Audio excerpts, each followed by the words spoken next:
The Tampa Bay Buccaneers are the favorites in the NFC South, but at least two teams in the division want to compete. We got all that coming up for you as the 2025 Locked On NFL season previews continue right now. This is the 2025 Locked On NFL season preview, only on the Locked On Podcast Network. Your team every day.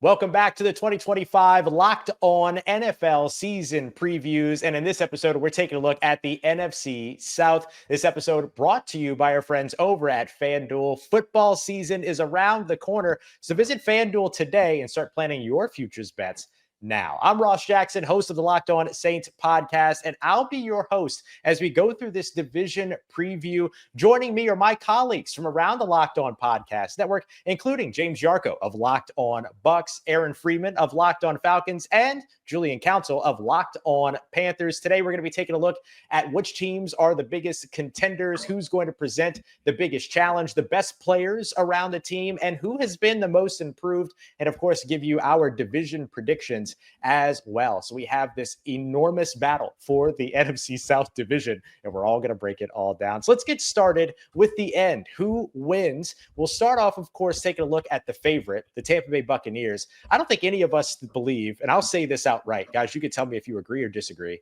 I don't think any of these teams or any of us here are expecting anyone other than the Tampa Bay Buccaneers to win this division. The Bucs are the favorites. I think we'll have a very good conversation about some teams that could potentially challenge it, but they are absolutely the front runners in the division. Yeah, I mean, you look at the rest of the division right now, the only stability that you really have is Baker Mayfield back at quarterback for Tampa, Todd Bowles there again as the head coach. And I know they've changed out offensive coordinators, but that really hasn't stopped them from being a potent offense the last couple of years. And defensively, they got some questions, but they certainly have a lot of good pieces. So, yeah, it clearly should be Tampa that comes out on top of the NFC South again this fall. James, I doubt you disagree. No, I'm 100% on board as long as they stay healthy. Every time I go to do Locked On Bucs, I'm talking about another key player getting hurt. So if they can stay healthy, then yeah, I'm in total agreement that they are the favorite. That, as Julian said, the continuity of just having all the same leaders and everything. So it's it's their division to lose. Yeah. No, it's massive to have that level of continuity. We used to enjoy that ourselves here in the great city of New Orleans, but it has not been the case as of late. And I think this next piece of the conversation, which Aaron alluded to, is probably the most important around the division, and that is who will present the biggest challenge to the Tampa Bay Buccaneers. And guys, I think I need to sit this one out because I don't think the New Orleans Saints are going to be competing for any divisions here, maybe for another couple of years. So Aaron, Julian, we'll start off with you as the highest ranked when it comes to the finishes last year. Why do the Falcons present the biggest challenge to the Bucs? Well, the basic answer is the Falcons swept the Bucs last year. So on the football field, they proved that they were the better football team. Unfortunately, for the other 15 games, they did not prove that they were the better football team against those opponents, and that allowed the Bucs to come out on top with the Falcons doing the thing that they do every single year these last couple of years, which is they get off to a pretty good start, and by the end of October, we're like, oh, the Falcons are in first place in the NFC South, and then everything kind of fizzles, which certainly is not a trend with the Atlanta Falcons not being able to finish important things and whatnot and failing at the end of seasons and games or anything like that. But, the reason why it's going to be different this time is because they have a high-flying, explosive arm talent in Michael Penix Jr., and he's going to give them the caliber of quarterback play that they just haven't seen the last couple of years late in the season. And yeah, are they putting a lot on the plate of a second-year quarterback, a first-year full-time starter? Absolutely, but this is nothing new with the Atlanta Falcons. They've had a different starting quarterback for each of the last 4 seasons. They're going to have a different starting quarterback for the 5th year. And as I said, this time it's definitely going to be different, as the Falcons always put it together. So we'll see if Michael Penix can raise that offense to even higher levels when we saw them beat the Bucs with Kirk Cousins. And those were the best games of Kirk Cousins this season last year. And we'll also see if this young Falcons defense with some of the speed can slow down a team like Tampa Bay, who also put up a lot of points against a very bad Falcons defense, not quite as bad as the Carolina Panthers defense last year, but certainly one of the worst defenses in the NFL. Sorry, Julian, had to take that shot. But yeah, I think the Falcons really present the biggest challenge to the Bucs just because they were able to take care of business on the field in those 2 games. Yeah. Yeah, Atlanta is a tough one to buy into just based off of a lot of what Aaron said about them not being able to finish things, which, I mean, never forget they blew 28-3 lead in the Super Bowl. That's what it was. I was trying to remember where that came from. I remember that being a thing from somewhere. Jokes aside, though, I do like Michael Penix a lot. And last time we saw him was against Bryce Young in that Week 18 game down in Atlanta, and he was cooking. Now, yes, it was against literally the worst defense in the history of the NFL, if we're talking about scoring defense with the Panthers defense, but he's got the goods, and he has some talent on the outside, which is always helpful. So I think offensively, like, they should be able to put up some numbers. It's just, so they're going to have a pass rush. It's James Pierce Jr. He's going to be able to get it done. Jalen Walker, 2 Charlotte area guys. Can they have the kind of impact we saw last year in LA when you look at what Jared Verse did on the outside, and then even looking at Braden Fisk as an interior guy? If they can have that kind of impact on the Falcons defensive line, at least the pass rush this upcoming season, like, that puts them in position. And unlike the other teams in the division, like, the backup quarterback situation is probably the best. I don't think anyone thinks Kirk Cousins is a high-level starting quarterback in the league anymore, but he's certainly better than whoever New Orleans puts out there as their backup, certainly better than Kyle Trask and better than Andy Dalton. So if something does happen to Baker Mayfield, God forbid, like, or something happens to Michael Penix Jr., like, they at least can stay afloat, unlike I think the rest of the teams in this division. Maybe Andy Dalton for 1 week in Carolina, but after that, not going to happen. Yeah. Of course, like, the Panthers go, like, if they're going to push to win this division, like, they have to be better defensively. Like, that goes without really needing to be said. Derek Brown coming back is a huge piece of that. I think that they've added pieces in the interior defensive line, like Bobby Brown III, who comes over from the Rams, also bringing in Turk Wharton, that elevates the depth that they did not have a year ago. So if they can have the impact with those 2 guys that they had on the offensive line last year with Damian Lewis and also Robert Hunt, then there can be a stabilizing force there on the defensive line and on the offensive line. And that's really where it starts off. I know we've talked a lot about quarterbacks and all of that. I mean, it doesn't really matter if they're on their back the entire time and if they don't have guys to throw to. Like, if you don't win in the trenches, you're not winning at this level. So I think Carolina's going to be better stopping the run this season. But it just kind of comes down to, will Bryce Young be the same Bryce we saw in the second half of the season, or will there be more of the peaks and valleys that we had seen early on in his career? So I wouldn't necessarily bet on Carolina to push Tampa. Like, the schedule's interesting because 2 of their last 3 games are against the Bucs. So if they are in it, like, obviously Tampa's going to be in it. Like, those 2 games could mean a lot at the end of the season once we get to the end of December and early January. Yeah. All right, James, you've been very patient here. Which of these 2 teams, Atlanta and Carolina, present the biggest challenge to Tampa from your perspective? I mean, I think it is Atlanta, though. I was a Michael Penix skeptic going into the draft when the Falcons took him, so I'm not sure if I'm sold on him or not. Disgusting behavior, by the way. You know what? If I'm wrong, I'm wrong, but, you know, more often than not, I'm not wrong. Other than that, I mean, Atlanta's offense poses all kinds of threats. They have by far the best running back in the division, arguably one of the best running backs in the league. I love Drake London.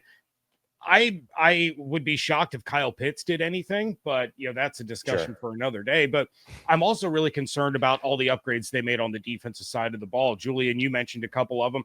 The other one that had me throwing things against the wall in my office was Xavier Watts. He was a guy that I absolutely loved.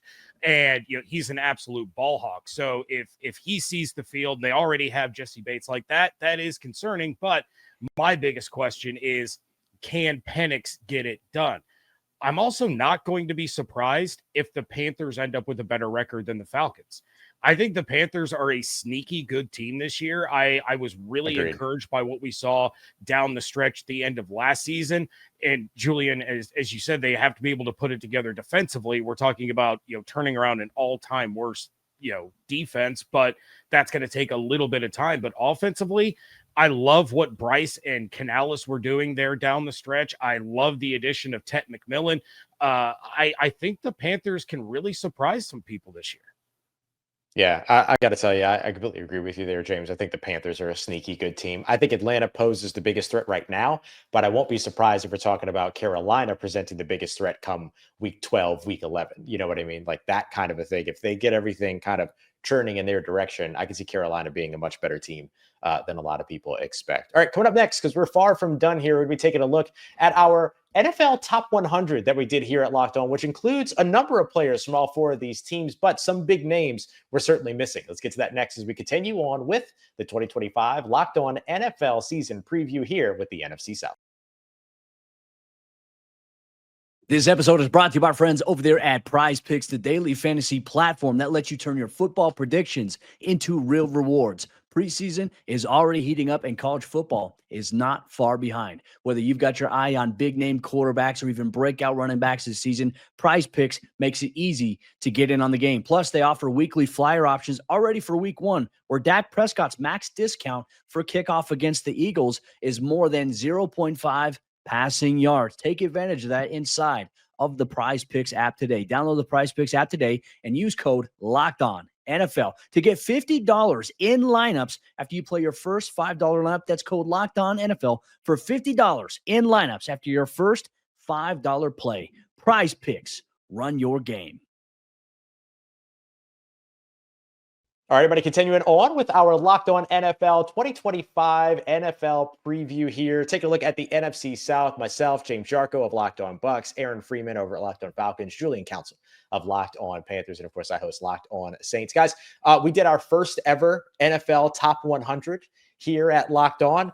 We have our I voted stickers that we were given as well for those of for the folks that voted on the polls. And so if you didn't vote, not a lot of opportunity to complain, but I think that everyone here contributed. And so with that, I'm curious about what your thoughts are on the players that were selected from the NFC South. We have a long list here that includes the top-ranked guy being Tristan Wirfs, the offensive tackle from the Bucs, Bijan Robinson, who James referenced just a moment ago as being one of the best running backs in the league. He also rounds out in the top at number 34. It's the second highest ranked. Then you've got players like Baker Mayfield, Alvin Kamara, Chris Lindstrom, Mike Evans, and more that are here. A couple of Panthers from 75, J.C. Horn, as well as 98, Derek Brown. So let's start off with just the talent in this division. The NFC South is often noted as one of the worst divisions in football right now. Is this division more talented than people think that it might be from the exterior perspective? Julian, what are your thoughts on sort of the talent within the division?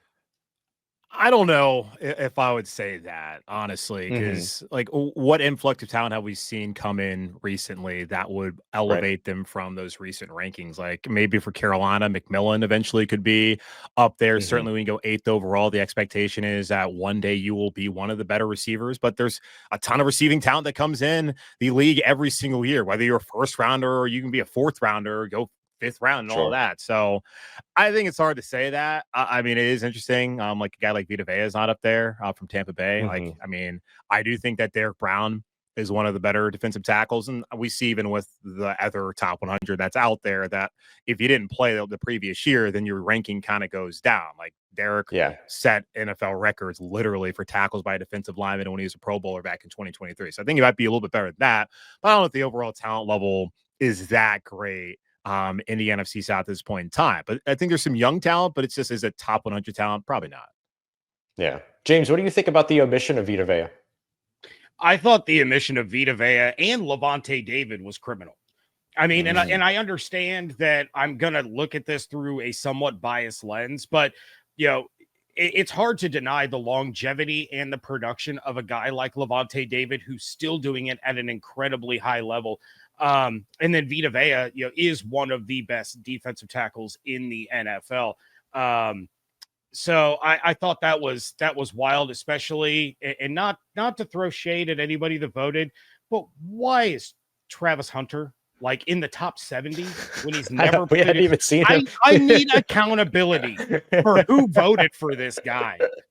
Because a lot of people apparently for him to be that high. Apparently enough. Well, or just a couple of people voted him super high to counter all the rest of us that didn't even have him on there. So, but to Julian's point, I think this division is more talented than people give it credit for, because we are missing guys like Vita and Levante in the top 100. But, you know, just to speak on the team that I cover, you know, Bucky Irving is an emerging young superstar. You have Emeka Ibuka, who is making headlines all over the place. He's right there with Ted. He's got to prove it, but there's a lot of expectations there. So you do have some of these younger guys that don't get quite the attention yet. But I think the influx of young talent is what makes the NFC South better than what people think it truly is. That, and it's not the way that it used to be, right? We don't have marquee quarterbacks in this division. There's no Drew Breeses, there's no Cam Newtons, there's no Tom Brady's. Yeah, there's no even Matt Ryan's. No disrespect to Matt Ryan, but he wasn't quite the name as the other. He was the MVP of the league, though. Let's not hate. He was. Brady should have been the MVP in 2021. That's another discussion. So we should all be representing teams with MVP quarterbacks. But, I think that also in the public eye knocks it down a notch, just because there isn't that superstar power at the most important position on the field. Yeah, I'd have to agree with that. I think that's part of the reason why. It's like when you watch, like there's folks that rank rosters and everything, but they're not really ranking the rosters. They're ranking the quarterbacks. Like that's usually what happens in those situations. And there's not really that marquee quarterback, as you said, James, in the NFC South anymore, or at least at this point. Maybe Michael Penix Jr. can become that guy. Maybe Baker Mayfield continues to ascend in a way that gets there. Maybe Bryce Young becomes one of those guys. We'll see what happens with the quarterback situation in New Orleans. But until you have sort of that marquee name at in your division at the most important position in football, you're probably not going to be considered one of the better divisions in football. Even if you actually are performing pretty well as a division, or at least you're competitive as a division, you're just not going to get that recognition. I think one of the big omissions from the Saints perspective, Saints had 2 players on the top 100, honestly more than I thought that they were going to have, but Alvin Kamara and then Chris Olave were both on there. I thought Eric McCoy was the one guy that actually I thought was going to be on the list. Probably one of the better centers in the NFL. But outside of that, I didn't really have a lot of guys. He was the only one that I put in my voting from the team in the top 100, although I was super close to putting Alvin Kamara in like the bottom 90 somewhere.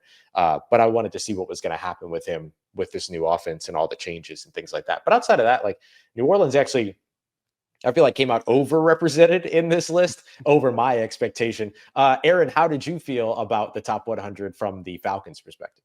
I think the top 100 for the most part got it right with the players that they put in. Whether I agree quite with the rankings of those players, like I feel like Jesse Bates is arguably the best safety in the NFL and probably should be a lot higher than 96 on this list. But I think they got it mostly right with the Falcons players. The one player that was borderline for me, I did not personally put him in my top 100, but if I was going to advocate for someone from the Falcons that did not appear in the top 100 to be in the top 100, it would be AJ Terrell, based off of what we have seen him at the height of his abilities in the NFL. But we haven't seen that same version of AJ Terrell the last couple of years. So I understand why other people did not put him in the top 100. I wouldn't have put him in the top 100 based off of more recency bias. And that's always the interesting thing when it comes to these top 100s like this, where it's like you're talking about recency bias. There's no bias when it comes to Travis Hunter being in it without playing in the league. Derek Brown is in the top 100, even though he's coming off an injury-plagued season. But Vita Vea played a really good season last year, but it's not in the top 100. So we get all these different hosts that have different perspectives on this top 100. And it's like, oh, we're only factoring, like Baker Mayfield was not in my top 100, not because Baker Mayfield isn't coming off in one of his best seasons of the NFL, but I'm like, he did it for 1 year in Tampa Bay, was still a very volatile quarterback, but the highs were very high, obviously. And that's not necessarily a top 100 quarterback to me, but obviously a lot of people saw the type of success that Baker Mayfield had this past year and put him in the top 100, again, based off of that recency bias. And so you get differing perspectives when it comes to this top 100, the idea being that we get, the 40 plus hosts in the NFL side and collectively we'll come up with a good consensus. But as we've discussed today, like even then the consensus isn't quite always hitting in all these marks. Yeah, I thought Baker's been good the last couple of years. Like, yeah, I had Baker in my top 100. Yeah, I think that he certainly is deserving based on what he's done the last 2 years.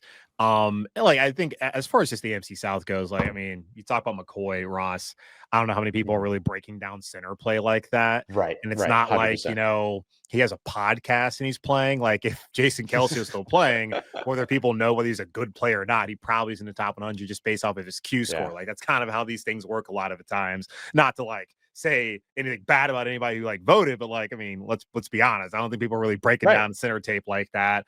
Like Vita Vea is probably the only one like in this division you can really look at and say, okay, that guy is definitely a top 100 player. And I honestly was a little surprised that, I mean, JC Horn was a Pro Bowler last year. He's missed a lot of time. Like he is, if he is able to play, like I think one of the better corners in the league. I think he's better than AJ Terrell if they're both out there healthy. I was actually surprised he was as high as 75. I thought Derek Brown was the guy who should have been up there higher than JC, but it was kind of cool or interesting at least to see that he got that recognition from folks around the league. So yeah, I think Vita Vea really is the only omission that anyone should have any sort of I don't even know the word, should be upset about, I suppose. Just just like, recognition or whatever, right? That sometimes it's like Pro Bowl voting, right? What name do you know and all these other pieces? 100%. Look, there might be some new players and new faces that could jump onto this list for each of these teams going into 2026. And so on that note, coming up next, what we're going to take a look at is the team that was the most improved going out of 2025, going into out of 2024 and into 2025, and where some of those improvements happen. And of course, we'll give you our division finish predictions as well. We got that coming up for you next as we wrap up the Locked On NFL 2025 season preview here with the NFC South. Today's 2025 NFL season preview is brought to you by our friends over there at FanDuel Sportsbook. And as you all know, FanDuel, they are America's #1 sportsbook. And right now, with the NFL season right around the corner, they want to get you in the game with an offer that you simply can't miss, because new users can bet just $5 and win up to $300 in bonus bets if your first bet wins. And you can use that all across the app for NFL season futures. You can even go through what I do on my Sunday morning routine. I like to pull up my phone, go into the FanDuel Sportsbook app, and then I'll go through the morning games. I'll pick all the money lines, and then the primetime slate, I'll go through and I'll do player props and parlay them together inside of FanDuel. That's part of my routine. But FanDuel, once again, wants to make sure if you sign up today as a brand new customer, you bet $5, your first bet wins, you'll get $300 in bonus bets guaranteed. So make sure you check it out. Are you ready to play? Download the FanDuel app now by visiting FanDuel.com to get started. That's FanDuel.com. All right, everybody, continuing on with the 2025 Locked On NFL season preview here with the NFC South. We took a look at who presents the biggest challenge to the division favorite when it comes to those Tampa Bay Buccaneers right now, plus 100 to win the division with our friends over at FanDuel. We took a look at some of the best players and biggest names within the division. Now let's talk about some of the new players that have kind of stepped in. And I'll start us off here because, or not just new players, but new faces. I'll start us off here because I think New Orleans maybe has had the biggest and most amount of change going from 2024 to 2025. They flipped their entire coaching staff with some, a couple of different exceptions. So new head coach, new defensive coordinator, new special teams coordinator, new position coaches all over the place. And of course, Derek Carr and his surprise retirement. I'll tell you guys, him not being on the roster in 2025 was not a surprise, but him retiring was very much a surprise. And then there were like two other surprise retirements here in New Orleans as well, Tyrann Mathieu, and then a second-year tight end, Dallin Holker. He had just finished up his rookie season and he retired. And so we're seeing a little bit of that going on here in New Orleans, a 9-person draft class, which is unheard of here in the city. And so I think whether or not New Orleans is the most improved remains to be seen. But I definitely think that they are the team that has experienced the most change. So when you look at the New Orleans Saints and you see that amount of change, does it strike you as, hey, they might be building something? Or do you see it as, oh, they're in turmoil because everything is new and different? James, why don't we start with you there? I talked to an ESPN radio station in Lafayette. And I was like, if I'm a Saints fan right now, I am totally fine with completely being terrible this year. I am completely punting this year because I think the youth and kind of that next gen of Saints players, in addition to the coaching staff changes, that has me really excited for the future. I don't care about Shuck. I don't care about Rattler. My quarterback is coming in 2026. So I think the Saints are a really interesting team from the fact that I expect them to do nothing this year, but be one of those teams that goes from having the #1 pick or a top 3 pick to a postseason berth within 2 years is absolutely in the realm of possibility. So as much as it pains me to say, because the Saints were on top of the division for so long and now they've been chilling at the bottom and it's been a nice change, I don't think they're staying there much longer, because I do think they have a really bright future. And if I'm a Saints fan, I'm encouraged by everything that they've done outside of what's going on at quarterback. Yeah, one of the big things that I keep telling everybody is when I get the questions about like, oh, how do Saints fans feel about how things are going in New Orleans? I say, well, there's no longer Dennis Allen and there's no longer Derek Carr, so everybody feels pretty good because that's kind of all anybody here wanted was a change away from those guys. Aaron, Derek Julian, yeah, right. Look, that experience was not the greatest experience. Actually, let's table the Saints conversation because I'm really curious, Aaron, Julian, how it is that you all look at how your teams have improved over the course of this offseason. Julian, let's start with you. Do you feel the improvement so far for Carolina? Won't be able to feel it until week 1, to be honest, Ross. Sure. I've been out there and like, I'm just not somebody who's going to take a lot out of what I see in training camp. Because I mean, last year I thought Bryce Young looked improved. He came out and he looked terrible in the first 2 weeks. So I'm not taking anything from what I saw from the starters during joint practice against the Browns, the 1 or 2 series they played against the Browns and the Texans.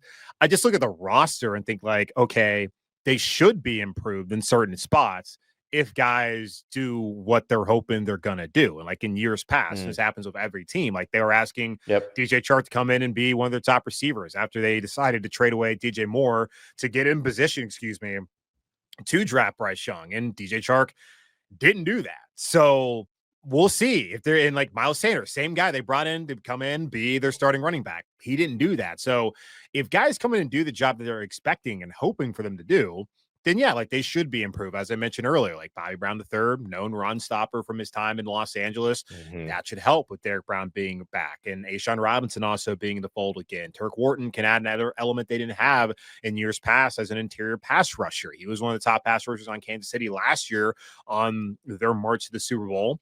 And then you look at Jerron Mary coming in. Safety was a big concern for them last year, especially just tackling, just doing simple things like that. He can do that. I mean, you bring back the entire offensive line, so they should take another step forward, and the depth is there as well. And we'll see what they have at receiver. Like, I look at that group and think that they're really intriguing, really talented, but the only guy you can look at and know what you're going to get from him is Adam Thielen. He's also 35 years old.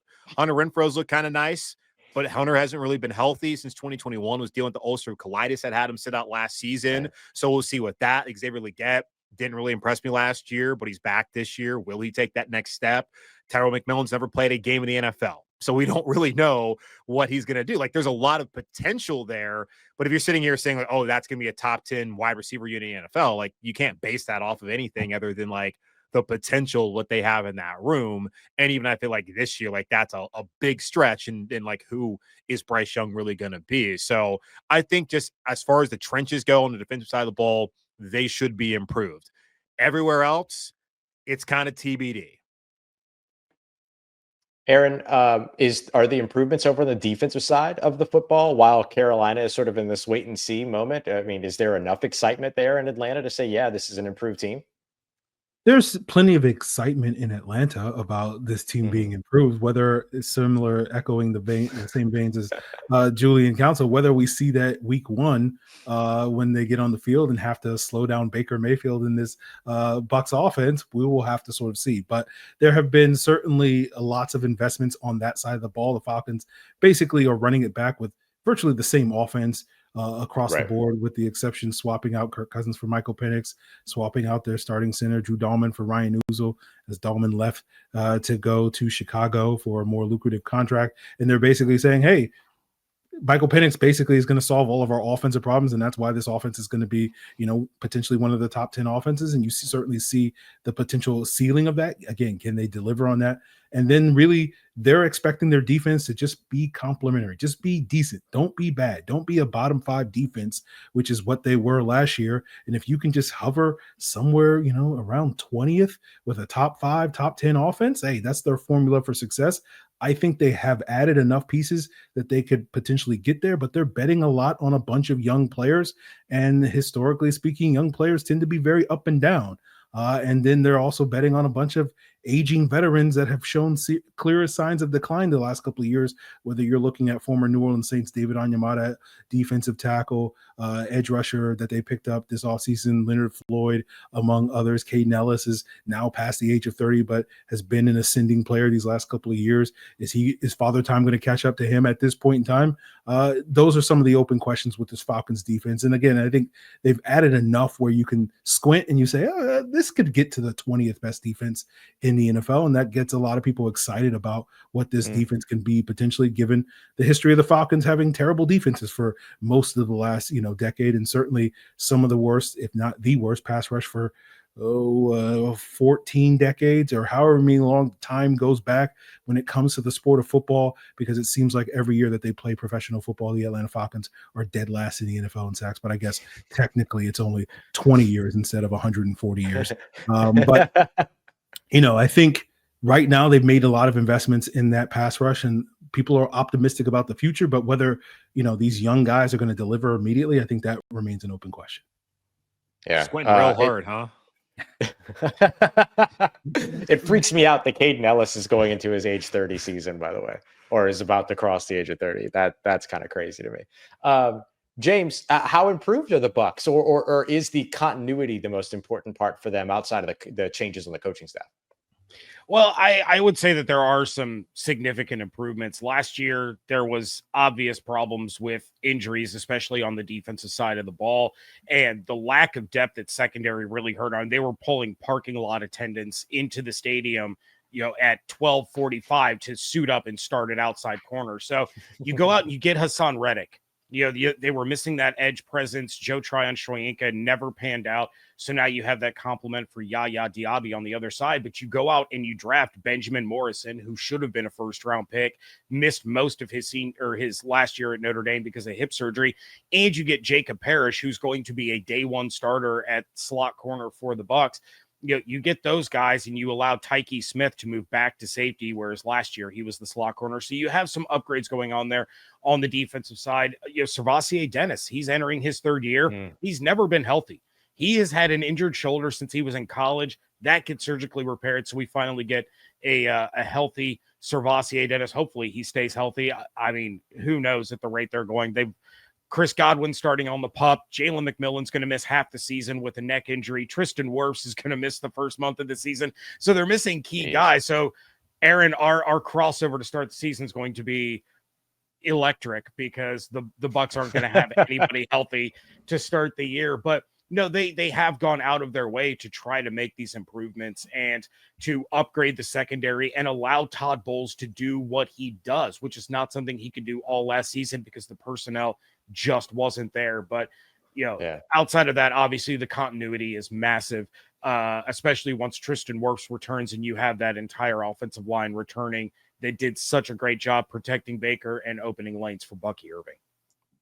All right, let's wrap this up with a look at the way that the division will end in 2025. We'll make our, honestly, way too early predictions on this, but why not have a little fun? We'll go in division finish order from last year. James, we'll start with you just real quick. Let's go starting with the division winner down to who's last. How do you see the division shaking out? I'll go chalk. Tampa, Atlanta, Carolina, New Orleans. Easy way to go. I don't blame you at all. Aaron, how about you? Ditto. Tampa, Atlanta, Carolina, New Orleans. Julian, any change? I got Tampa, and then I have Carolina and Atlanta tying, and then I have New Orleans last. Who wins the tiebreaker?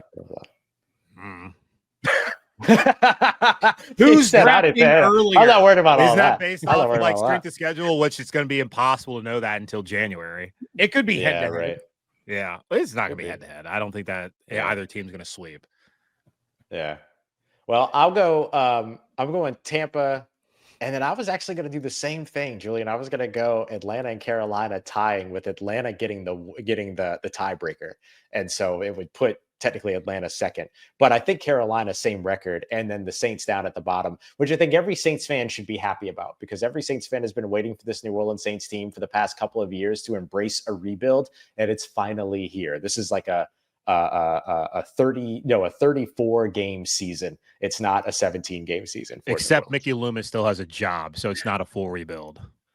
Well, but It has been. Like he'll never say that it has been, but it's a new coach, it's a new court. Like everything's different, everything's changed. The entire coaching staff is different. I don't know how you don't call this a rebuild outside of just not using the word. But you can not use the word all you want, Mickey.